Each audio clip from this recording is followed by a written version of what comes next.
बिस्मिल्लाहिर्रहमानिर्रहीम। आज की बात में आज हम मोटिवेशन में इंटरनेशनल लिटरेचर से एक बुक है उनका हवाला देंगे।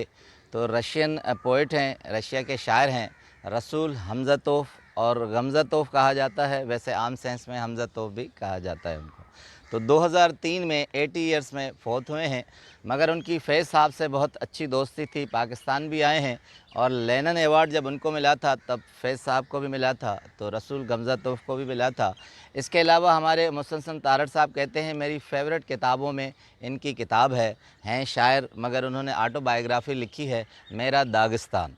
मेरा दागिस्तान में उसने उनका गांव है, मास्को में रहते थे, रशिया की शख्सियत हैं, तो अंदर इनका गांव है दागिस्तान, उनके बारे में उनके कल्चर काफ़ी उन्होंने लिखे हैं।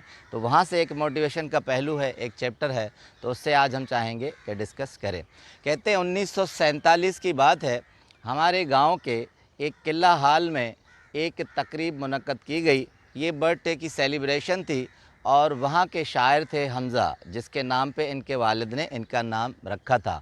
कहते हैं हमज़ा की 70th सालगिरह थी, बर्थडे थी, तो उसमें चूँकि वो शायर थे तो सब ने उन्हें ट्रिब्यूट पेश करना था और उनके बारे में, शख्सियत के बारे में कहना था। तो कहते हैं तकरीब जैसे शुरू हुई तो बहुत से तोहफ़े उस हमज़ा को दिए गए, शायर को, उनको खराज पेश करने के लिए। उसके बाद मुख्तलिफ़ कलमात थे जो सब ने अदा किए।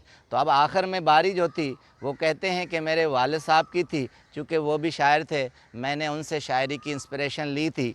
तो वो जैसे ही स्टेज पर आए, कहते हैं मेरे वालिद साहब, तो स्टेज के सामने खड़े होकर माइक के उन्होंने कोर्ट से बड़े सुकून और इत्मीनान से वो पर्चा, वो पेपर निकाला जिस पर उन्होंने उस वक्त के लिए नज़म लिखी थी। बड़े सुकून के साथ जब कहते हैं उन्होंने वो कागज़ निकाला तो कोर्ट की दूसरी जेब में वो चश्मा निकालने लगे।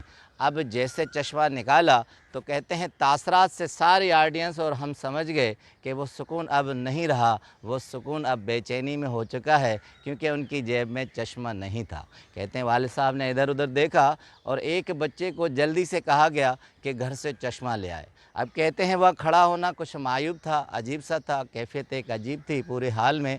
तो कहते हैं जो शायर हमज़ा था 17 ईयर का, वो ख़ुद स्टेज पर आया और उसके साथ उसका एक दोस्त था अबू तालिब, तो उससे चश्मा लेकर मेरे वालिद को दिया गया। अब कहते हैं मेरे वालिद साहब ने वो पर्चा, जो नज़म ख़ुद उन्होंने लिखी थी, वो चश्मा पहनकर इस तरह पढ़ने लगे जैसे वो नज़म से नाआशना हो और अल्फाज उन्हें पता न हो कि क्या हैं। कॉन्फिडेंस की ये सूरत हाल थी कि सारा एतमाद खो चुका था और वो हाल में एक अजीब सी इज़्तिराबी कैफियत में मुब्तला थे।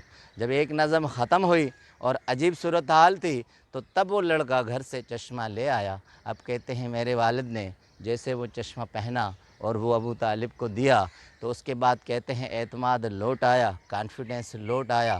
तो कहते हैं इस एतमाद के साथ नज़म पढ़ी कि सारा हाल तालियों से गूंज उठा और उस सुकून के साथ उन्होंने जो नज़म पढ़ी, कहते हैं शायद मेरी ज़िंदगी की यादगार नज़मों में थी।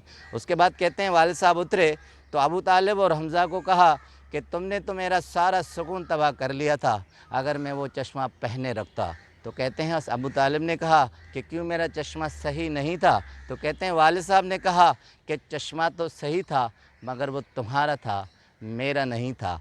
अब जुमला लिखते हैं हमज़ा बड़ा ज़बरदस्त, कहते हैं कि हर शख्स की अपनी आँखें होती हैं और हर शख्स का अपना चश्मा होता है, किसी और का चश्मा उस पर सूट नहीं करता।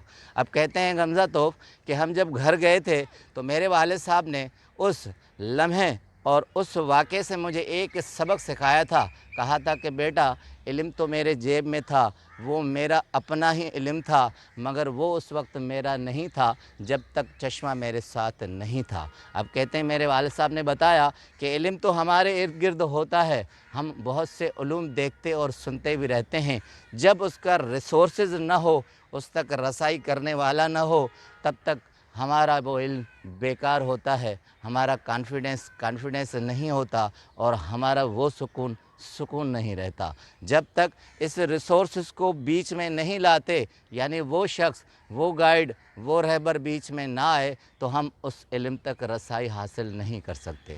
اس کے بعد کہا کہ دنیا میں ہر شخص کے لیے ایک اپنی چیز ہوتی ہے جس سے وہ کانفیڈنس کی طرف لوٹتا ہے، سکون کی طرف لوٹتا ہے۔ اگر کسی اور چیز میں مبتلا ہو جائے تو ایسے ہوتا ہے جیسے میں نے ابو طالب کا چشمہ پہن لیا۔ اب کہتے ہیں غمزہ توف کہ میرے لیے زندگی میں وہ ریسورسز میرا باپ تھا، کیونکہ انہوں نے اپنی نظم لکھی، اپنا چشمہ نہ ہونے کے باعث وہ اپنی نظم نہیں پڑھ سکے۔ وہ چشمہ ان کا ریسورسز تھا، ان کے بیچ میں آیا تھا۔ اسی طرح میں کہتے ہیں دنیا میں اگر مانا جاتا ہوں، میں اگر شاعر مانا جاتا ہوں تو وہ ریسورسز میرا والد ہے۔ اگر وہ مجھے اس طرف نہیں لاتے، وہ اس طرح کے حالات و واقعات میرے ساتھ شیئر نہ کرتے تو میں شاید اس طرح نہیں بنتا۔ اب کہنا یہ ہے کہ اشفاق صاحب کہتے ہیں کہ ہمارا مرشد، ہمارا رہبر، ہمارا گائیڈ کوئی بھی ہو سکتا ہے، ضروری نہیں ہے کہ انہیں ایک رنگین سا جھبا پہنا ہو، بڑی سی دھاڑی ہو اور انگلیوں میں بہت ساری انگوٹھیاں ہوں۔